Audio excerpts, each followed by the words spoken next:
Okay, so I know some of you are going to have to leave for the pool call, which is absolutely fine. We'll also keep you honest on when the president is getting ready to speak. So there are a couple of mechanics. Chris is going to be our special helper on this front today. Thank you. Okay, a couple of items at the top. As you may have seen, today the FAA, the Federal Aviation Administration, announced it will award $8 billion in airport rescue grants from the American Rescue Plan to keep airport workers employed, construction projects going, provide rent relief to in-terminal concession companies, and help U.S. airports recover from the impacts of COVID-19. Thanks to the president's successful vaccination program, America is on the move again. There are over 3 times more Americans traveling through airports now than at any time last year, and this funding will help airports ramp up operations, keep travelers safe, and workers employed. Hundreds of airports across the country will receive this funding thanks to the American Rescue Plan, including airports in Philadelphia, Charleston, West Virginia, Anchorage, Alaska, Raleigh-Durham, North Carolina, Portland, Maine, and Portland, Oregon. Last item for the top, it's the first official week of summer, as you all know, and the onset of peak wildfire season. We're already experiencing extreme heat in the west, several large wildland fires, and we've had 3 named Atlantic storms, including Tropical Storm Claudette, which led to the tragic loss of life in Alabama this past weekend. It was important to the president to meet with the FEMA administrator and members of the emergency preparedness team, including the Homeland Security Advisor, to discuss the federal government's ongoing preparedness and response efforts, as well as how FEMA supports communities in need. Hence, that's what he will be doing this afternoon. Josh, why don't you kick us off? Thanks, Jen. 2 subject areas. First, with regard to voting rights, President Biden described his 2020 campaign as battle for the soul of America. What does the administration think is more important for the soul? Upholding the tradition of the filibuster or getting the voting rights agenda through? If you had to make the choice, what is that choice? Well, we don't see it through that prism, which won't surprise you. I will say that first, the president believes that expanding access to voting, making it easier for people to vote, should be a fundamental right for the American public across the country, and it will be a fight of his presidency long past today. And I will also note, since you gave me the opportunity, that this has been a fight that he has been battling through the course of his career. When he was in the Senate, he fought for an extension of the Voting Rights Act. And it's something that he, of course, talked about on the campaign trail, and he will continue to use the bully pulpit, but also every lever in government to continue to advocate for moving forward. And then, secondly, the president's going to meet with the FEMA administrator this afternoon. Yes. Obviously, we're seeing a lot of extreme weather and climate events. Researchers have a event at Columbia University this week to look at moving people out of harm's way in order to mitigate the effects of extreme weather. Does this administration believe that more people need to leave the areas adversely affected by climate change in order to address the issue? Really interesting question, Josh, and I don't know if they'll be talking about that during the president's briefing this afternoon. I will note that while it's traditional for presidents to get briefings on hurricanes and preparedness for hurricanes, it was important to him and to our team to also get a briefing on wildfires and the impacts, and also to take steps that are to prepare for that and the impacts on local communities. Whether that means moving people from their homes, it's a great question. I'll have to see what comes out of the briefing today. Go ahead. Thanks, Jen. On COVID and missing the 70% deadline, as this White House sees it, what went wrong? What happened there? Was the goal too high? The number just not attainable? Sure. Well, we don't see it exactly like something went wrong. How we see it is we set a bold, ambitious goal, something the president has done from the very beginning. And we are expected to meet that goal just a couple weeks after July 4th. And in fact, at this point, as of today, we're going to be already at that point for people who are 30 years of age and older. What we also know, though, and we've learned this as we've been working to get the pandemic under control, take on this Herculean task where there is no playbook, is that there are demographic groups and sometimes populations where it's more difficult to reach. We've seen that, and we've talked about that as it related to early on to hesitancy we were seeing in communities of color or some more conservative communities, and we've seen it's been a great deal more difficult to get young people between the ages of 18 and 26 vaccinated than adults who are older than that. Hence, we are redoubling our efforts to ensure we are targeting, we are focusing on, we are making the vaccine more accessible for those age groups. But again, we are already meeting the goal of vaccinating with one dose 70% of Americans 30 years of age and older, and we are working toward meeting it for all adults as soon as possible. And just quickly, if I can follow up on voting rights here. Yesterday you said that there's more work to be done. Among that is including engaging state legislatures. But the problems, as Democrats at least see it, is not problems in blue state legislatures. It's Republican-controlled states where many of these decisions are already being made. So what leverage do you actually have, and what realistically do you think you can accomplish in some of these red states? Well, first, I think the point we've been making is that it's a federal approach that is needed, and I think it's important to remember why we're at this point. State legislatures, as you referenced, across the country are passing a wave of anti-voter laws based on the same repeatedly disproven lies that led to an assault on our nation's capital. They are putting these laws in place because they did not like the outcome, and they've continued to perpetuate a lie about the outcome of the election. That's why we're here.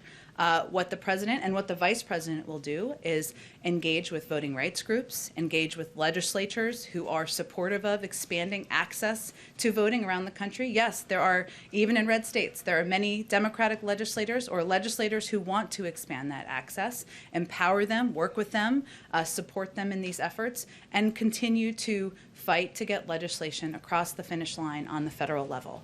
So this fight is not over. No matter the outcome today, it is going to continue. Go ahead.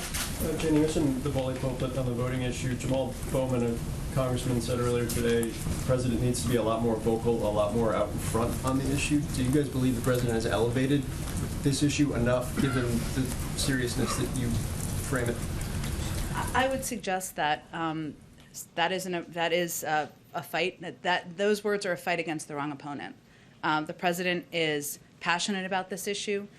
He has been passionate through the course of his time in public office. Again, securing a 25-year extension of the Voting Rights Act, when I would note Strom Thurmond chaired the committee. So that was quite a time to live through. And he's absolutely revolted by the wave of anti-voter laws based on the same repeatedly disproven lies that led to an assault on our nation's capital, as I know the congressman and many others are as well.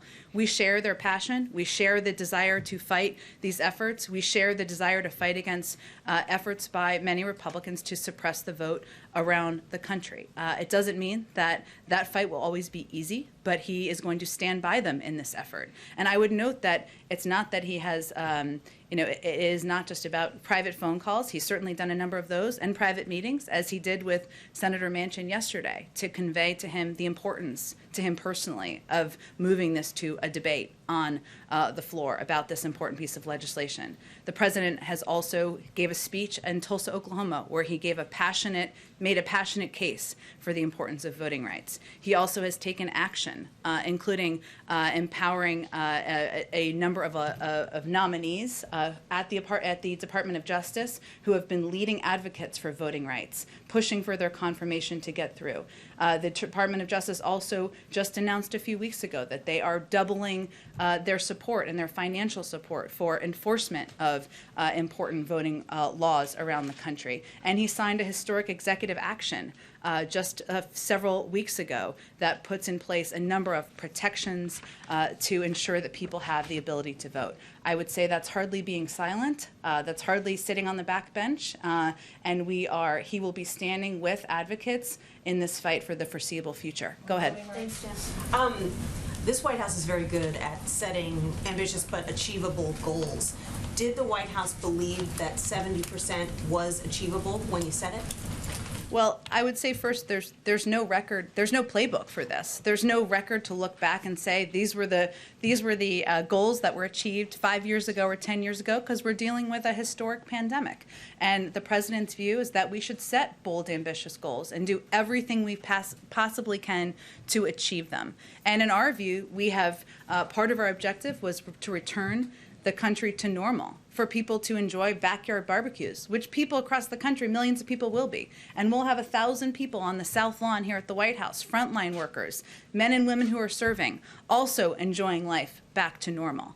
But we also are honest about where we need to continue to redouble our efforts, and that's among people who are 18 to 26. That is a small, relatively small demographic of the country, but one where there needs to be continued work, and we're going to use every tool at our disposal to push for that. So what is the game plan for getting young people vaccinated in greater numbers? Let me give you a couple of examples of what we're working on. It's not just Dr. Fauci on TikTok, though that is happening. So Dr. Fauci has done several Q&As with TikTok and Instagram influencers to answer questions, to meet people where they are, including young people, give them information they need. CDC's COVID vaccine chat on WhatsApp is now live to help Spanish-speaking young adults get vaccinated. We're working with the private sector as well. As you all know, Microsoft is giving away Xboxes at Boys and Girls Clubs. The College Challenge is rallying university students across the country. Walgreens is giving out $25 to anyone who gets vaccinated there before July 4th. These are just a couple of examples of some of the approaches we're taking. We'll build on that from there. What we'll also note is that we're seeing the same challenges that we've seen in other groups, which is that access and making it as easy as possible is the name of the game. And so continuing to support our pharmacy program, to support our mobile vaccination units, to make this the vaccine as accessible to young people. They lead busy lives. We want this to be just a box they can check on their weekend to-do list. Go ahead.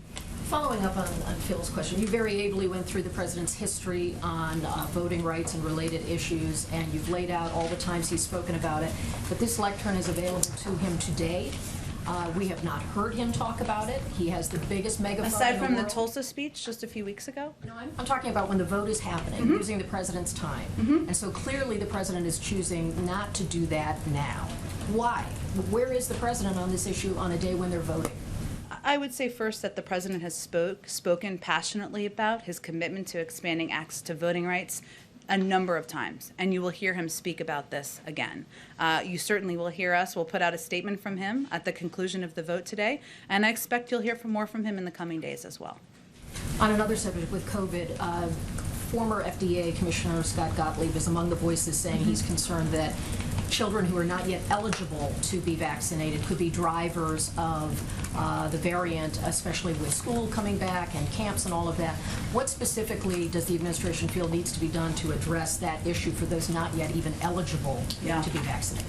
Well, as a parent of a couple kids myself who are not yet eligible to be vaccinated, I think the challenge is we need to be vigilant and abide by the CDC guidelines. That's not always easy to do, and we know that. And that means, being mindful of social distancing, being mindful of where mask wearing should be essential to keep your kids protected and keep other kids protected. Certainly, we can't expedite the work of the FDA. They're the gold standard in science, and we want them to abide by whatever timeline works for them. But it does mean, which again is challenging, abiding by the guidelines for children and those who are not yet eligible until we get to that point. Go ahead. Thanks, Jen. You said yesterday the president feels a great deal of the crime we're seeing is a result of gun violence, but the stats show it's not just gun crimes. So why does the president think there's been a 30% increase in car thefts in D.C., 47% increase in robbery in New York City, or a 98% increase in rapes in Atlanta? Well, first, I think if you look at a number of cities across the country, it is actually driven by gun violence. Take St. Louis. In 2021, 96% of homicides where the instrument is known were committed using a firearm. In New York City, from March 2020 to March 2021, shooting incidents have jumped 77%. The city recorded more than 1,500 shootings in 2020, 97% more than 777 in 2019. There are major cities across the country where gun violence is absolutely the driver, where it is absolutely increasing. And that will be a central part of what he'll talk about when he delivers his remarks tomorrow. And given everything that is going on with guns, without guns, does the president still think that this is the best time to end cash bail? I don't think I have any new position on that for you, but I'm happy to check and see if there's anything more to report. So his stated position from his website, which is that basically end cash bail, he wants to lead a national effort to end cash bail and reform the pretrial system, that stands? I don't have a new position for you, but I'm happy to check for you. And so for people who are watching who might be worried about a rise in crime, what does the president think is a deterrent to committing a crime if there's no cash bail in place? Well, let me give you just a sense to the degree I can, because we're still finalizing the specifics. There's been, an increase in violent crime over the last 18 months. It's not just over the last few months. And actually, if you look statistically back, it's more over the last 5 years or so. So there's an initial set of actions the president has announced to date to address gun violence back in April, strengthening regulations on ghost guns, stabilizing braces that make firearms more lethal, investing money in community violence intervention programs, an investment that he thinks can be quite effective. He's talked about for decades, and I think you'll hear him talk about more tomorrow, supporting additional funding for community policing through his budget request and helping state and local governments keep cops on the beat. So yes, we believe that a central driver of violence is gun violence and is the use of guns. We're seeing that statistically in a lot of areas, but he also believes that we need to ensure that state and local governments keep cops on the beat, that we're supporting community policing, and that's a key part of it as well. And just the last one, you just said again, you guys want to keep cops on the beat, but there are reports that big cities are having a very difficult time recruiting officers right now, and there are many other reports that morale is at an all-time low in big police departments. So why does the president think that there's low morale with police officers on the beat?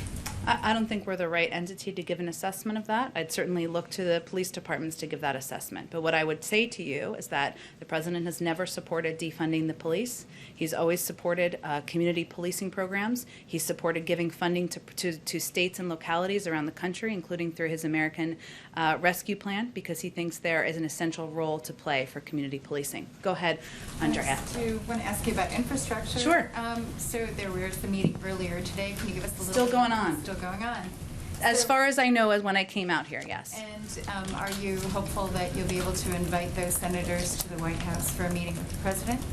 We will see. As we do every day in Democracy in Action happening here, we assess what the right next step is. And as I noted yesterday, the president is encouraged by the ongoing talks and discussions that are continuing with Democrats and Republicans. We've sent he's asked some members of his senior team, as you noted, Steve Ricchetti, Louisa Terrell, to go up to Capitol Hill and meet with a group of bipartisan senators. And once they conclude that meeting, I expect we'll assess what the next steps are. You're getting a lot of criticism already about the paring down of the very ambitious infrastructure proposals. Things that are falling away are things that you've said are top priorities, whether it's climate, the care economy.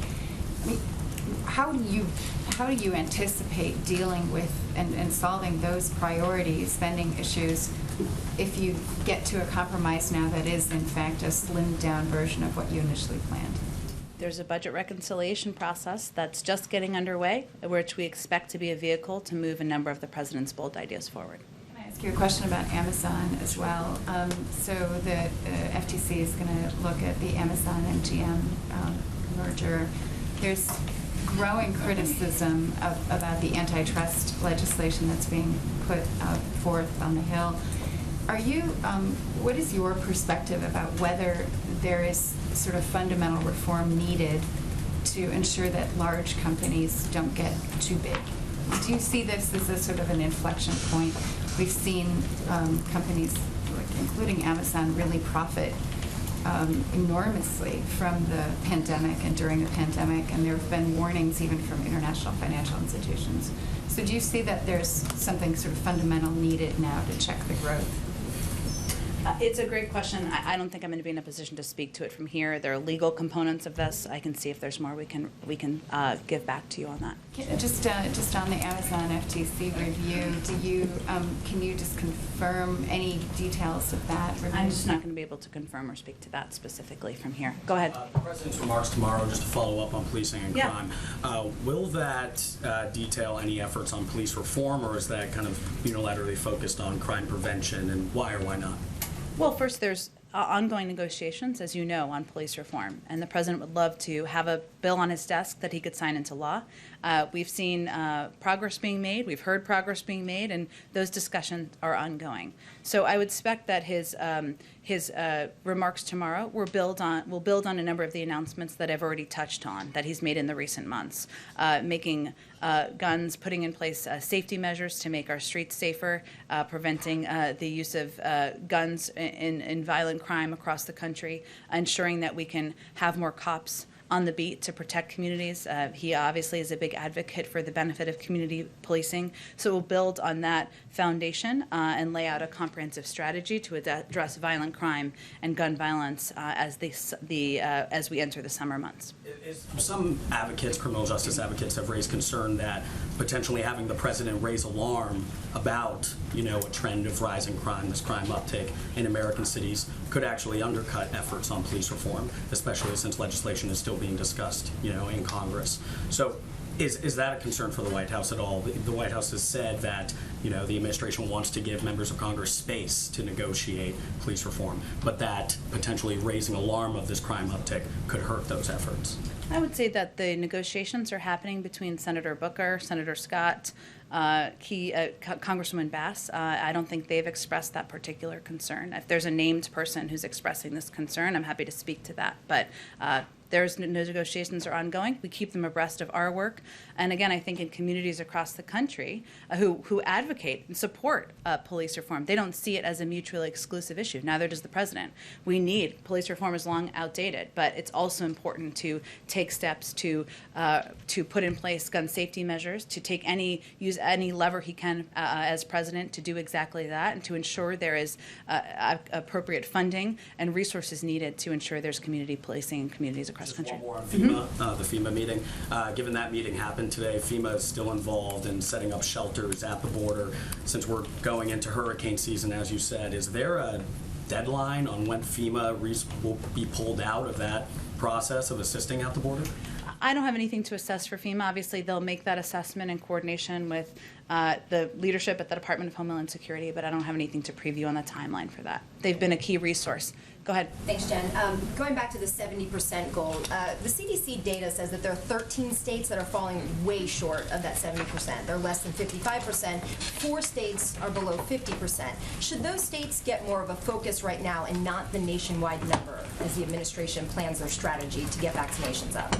Well, we're not focusing on those states. I would say that, one, it's important to note that when we give the statistics, including 87% of all seniors, 75% of people age 40 and over, 70% of those age 30 and over, they're from red states and blue states and purple states or whatever color the state may be. Our focus from the beginning has been continuing to redouble our efforts among demographics and groups where we need extra assistance. That's why we have taken steps to put in place 24-hour pharmacies, walk-up sites, mobile clinics, free rides. We have vaccines at barbershops, baseball games, NASCAR races. Even over the last month of action, which we've been doing across the country, we've had 15,000 events. We've attempted 1.4 million contacts or reached about 500,000 people. And there are thousands of volunteers in 50 states across the country. Ultimately, it's going to be up to individuals to decide if they want to get vaccinated. Is there something more, though? You went through all of those incentives and specifically tying those to that age group, that younger age group. But if there's something that's regional about this, if it's Alabama, Louisiana, Mississippi, and Wyoming that are those states below 50%, is there something that the administration can do to get those numbers up? Or at this point, is this governors and states that should be doing this? It's always been a partnership, and it will continue to be a partnership moving forward. And it's also up to individuals to make the decision to get vaccinated. And what we can do from the federal government, of course, is to make it as accessible as possible, make sure we have the supply. We've done that long ago. Make sure there are thousands and thousands of sites, vaccinators, opportunities for people to get vaccinated, incentivize it across the country. That's exactly what we've done. I will note, we're not going to stop implementing these programs on July 5th. That we will continue to implement them as we work to get more people in the country vaccinated. Go ahead, April. Jen, I want to hit 2 topics, voting rights as well as crime. You keep bringing up former President George W. Bush in 2006 when he... I keep bringing him up? Well, you brought him up. You brought the extension up. You brought the extension up of voting rights. And I think that happened long before that. Right, but you brought it up as to it was extended for 25 years. Oh, okay. That's I didn't bring up George W. Bush, but go ahead, you can bring him up. Yes, I'm bringing him up. As someone who was here when he did it, Sure. he was a Republican who did it, and that's one of his pieces that he likes to tout when he talks about efforts in the black community. What's different with Republicans then and Republicans now when it comes to voting rights? What's different? Well, I think, April, what should raise some questions for Americans across the country is why would anyone want to make it more difficult to vote? Why wouldn't we want to make it more accessible? What are they so afraid of? And maybe they're more afraid now of what it would mean to have more people voting across the country than they were back then. I don't know. You'll have to ask them that question. And secondly, on crime, what's different now as you're trying to push this effort on community policing as well as guns? What's different now? What do you think will have the teeth to change the tide that hasn't been changed before in the coming years? Different now, do you mean different from a different period of time or different from? Community policing was in place during the Clinton years. It was taken away. There was conversation about it in many years prior, and now you're bringing it back again. So you're bringing the issue back again. What teeth do you believe that will have, and do you believe that that could become a reality again? I mean, I understand different police departments can do what they want, but you're trying to make an overall sweeping push for police departments across the nation to make this difference. What's different now that will make this tide change? Well, I would say one difference now is that it's become a politically charged issue when it wasn't historically. And if you look back, community-oriented policing services, historically had been supported by liberal Democrats, civil rights groups, including the NAACP, and over the course of time. And that has always been the case. I would say we're not suggesting, the president isn't suggesting it's the silver bullet. A central part of his remarks and his announcement tomorrow will be about addressing gun violence, which he thinks is a significant driver in violence in our communities and cities across the country. And as you know, April, there are laws that were in place, the assault weapons ban, others that are no longer in place. There are also additional guns, ghost guns, and others that were not a reality just a few years ago. So there are some laws he'd like to go back to and some that he'll continue to work to update. But again, what's different now? I mean, you've got the powerful NRA, you've got Republicans who, anytime you touch anything about guns, they feel like you're taking their rights away. What's different now? Where do you think the tide will turn on this? Are you asking me about the politics of now or the politics and, this moment in time? Why do you believe that you have a chance to make a dent when Democrats didn't have it before? Well, I would just say here's how the president sees this. There's been rising crime in cities for the last 18 months, if not before that. Yes, there needs to be reforms of police systems across the country. The president is a firm believer in that. But there are also steps he can take as president of the United States to help address and hopefully reduce that crime. A big part of that, in his view, is putting in place gun safety measures, using, even as Congress is not moving forward currently, using the bully pulpit, but also using levers at his disposal as president. Go ahead. I guess I'll take another stab at that, to use a phrasing, sorry. What's different for Joe Biden? 30 years ago, he was chairman of the Senate Judiciary Committee, wrote a crime bill, addressed this issue. What has he learned since then, and what can we look tomorrow that might be the same or different? Well, I would say first on the campaign, the president said that some parts of the bill worked and some areas did not work. There are also steps he took as senator when he introduced or supported legislation, I should say, to address the disparities in drug sentencing laws. So he's taken some specific actions over time in areas where he doesn't think worked as well. There are some components of that legislation he supported at the time, including the 10-year ban on assault weapons, including the support for the Violence Against Women Act, including the support for community policing programs that he has been a long-time advocate for, and I think you will see continuity in terms of his support for those initiatives moving forward. You said that he aims to build on the announcements he's made. Is there anything we should expect to hear tomorrow that we haven't heard before? Stay tuned. can't tell you everything, otherwise you won't come tomorrow. Go ahead. Thanks, Jen. On the president's meeting with the chairman of the Federal Reserve yesterday, did the president bring up interest rates or express his view on the direction of interest rates at all?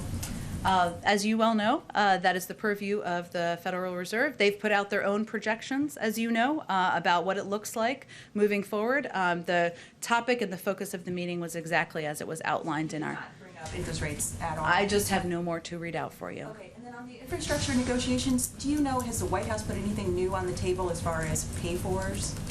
I would say we've put a lot of different options on pay-fors on the table, and our view is there's a fundamental question right now. Are Republicans, members of Congress, do they believe that rich people should have to pay the taxes they owe, or should we increase the cost of travelers who are just trying to make it to work? That's the basic question here. So we'll see if they can make progress on that exact point. Go ahead.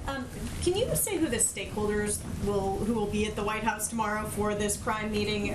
Can you say who's coming? The announcement tomorrow? Sure. I don't have it in front of me, but we can venture to get it to you after the briefing, sure. Okay, great. This is sort of a pullback question, but why now exactly? Is it just because crime rates are up and the stats are out, or why is this the week of all the weeks that the president has decided to focus on crime?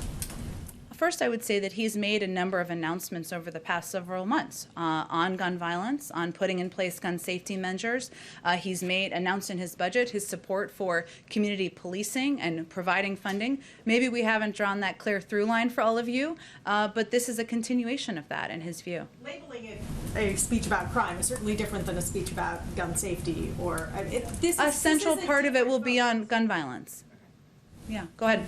We're just going to continue this crime spree, if you will. A lot of analogies here that might be threatening. My colleague Zolan had brought up that there are activists who are very concerned that the president's decision to highlight crime right now could undercut some of the negotiations on the Hill for police reform. You'd asked for the names of some of them. The Tampa Dream Defenders is one.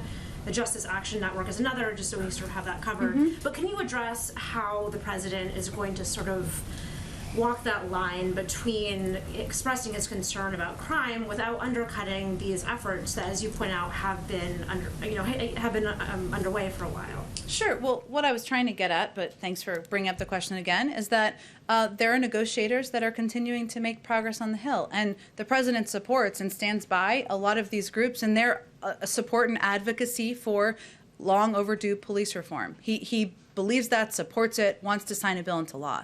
He does not feel that they are conflicting. And I don't think you've heard from any of the negotiators on the Hill that they feel they are conflicting either. So that was the point I was trying to make. And communities across the country where they are seeing, if you're living in St. Louis and 96% of homicides were done, where we know the instrument were done using a firearm, you do want to hear more about what the President of the United States is going to do to address that. If you're living in New York City, you do want to hear more. And nationwide, every town put out some information that there were 3,900 additional firearm deaths and 9,278 additional firearm injuries in 2020 compared to 2019. That's impacting people's lives, people's communities, people's families, people's neighbors. Of course they want to hear more, and he wants to share more with the American public about what he's going to do about it. And then just on COVID, just given that the country did not reach this goal of 70% of adults getting one shot, is there anything that the country cannot do? Is there any sort of, that was always the sort of benchmark for getting back to normalcy. And since we didn't get there, are there things that the country cannot do because we haven't actually achieved the goal that we were supposed to? Well, first I would say it's a goal we here set in the White House. Is there anything you'd recommend the country not do, given that the goal was... Well, this was always going to be community to community, right? When the president set this goal back in March, it was always meant to be a incentive and a driver for people to see what the benefit would be of getting vaccinated. And at the time, what the president said is if you are vaccinated, your neighbors are vaccinated, you can all have a backyard barbecue. We're doing that times about 100 by hosting 1,000 people here at the White House. Now, if you're in a community where you're 80% vaccination rate, my bet is the community is pretty closely back to normal. If you're not if you're a community with a much lower vaccination rate, obviously you're going to make your own choices, but you're not operating in a community where it should be back to normal. So it's was always going to be local, was always going to be based on what the decisions are made community to community, but not nationwide. No, it's really dependent on where you're living. Because the president's in Washington, D.C., and Washington, D.C. has gone beyond their 70% goal, it's okay to do the thing. It's okay to have 1,000 people in Washington, D.C. at an event because Washington, D.C. has surpassed the 70%, but somewhere where it's a 50% vaccination rate, perhaps. Communities are going to make their own decision. There's nothing ever magical through science about 70%. 70% was a bold, ambitious goal we set to continue to drive to get more people vaccinated across the country. But it's not as if you're 67% in a community, you're at a different level of safety than 71%. Communities are going to make their own decisions. And I think at a fundamental fact is that if you're vaccinated, if your neighbors are vaccinated, then you're safe. Go ahead. Thank you, Jen. One quick Oh, question. I'm sorry. I'm going to you right here. Go ahead. Go ahead, Chris. Oh, thanks. Can you respond to at least a couple Republican senators, and one today said that, and ones who have talked about signing on to this bipartisan talks right now on the jobs plan, that would essentially stop momentum or stop you guys from being able to do reconciliation. Can you respond to the idea that they're basically cooperating so that you can't do the second half of your plan? I don't think that's how the process works fundamentally. So it will not stop the White House from enacting. And Well, Democrats if we just go to our episode of How a Bill Becomes a Law, there's a budget reconciliation process led by the budget chairman. It's proceeding. It needs a certain number of votes. That's different from the number of votes that are needed for other pieces of legislation. That piece of the budget reconciliation process is proceeding. There'll be discussions. There may even be disagreements among people within the Democratic Party about what should be included in there or not. There needs to be 50 votes to move that forward, but that process is continuing and proceeding. But stopping the momentum Okay. for it, as well as taking the amount of time that these talks are taking, that it realistically that it could gum up the works. And, to get How would it this- gum up the works? I mean, this is their plan, their hope of Sounds like strategy. they have some more explaining to do about what they mean. Or maybe they need to go to How a Bill Becomes a Law, how reconciliation works. Senator Sanders could come to the Republican caucus and teach them. I'm offering him. I'm sorry, we have to wrap it up because I think the president's about to speak. But thanks so much, everyone. Sorry it was a little short today.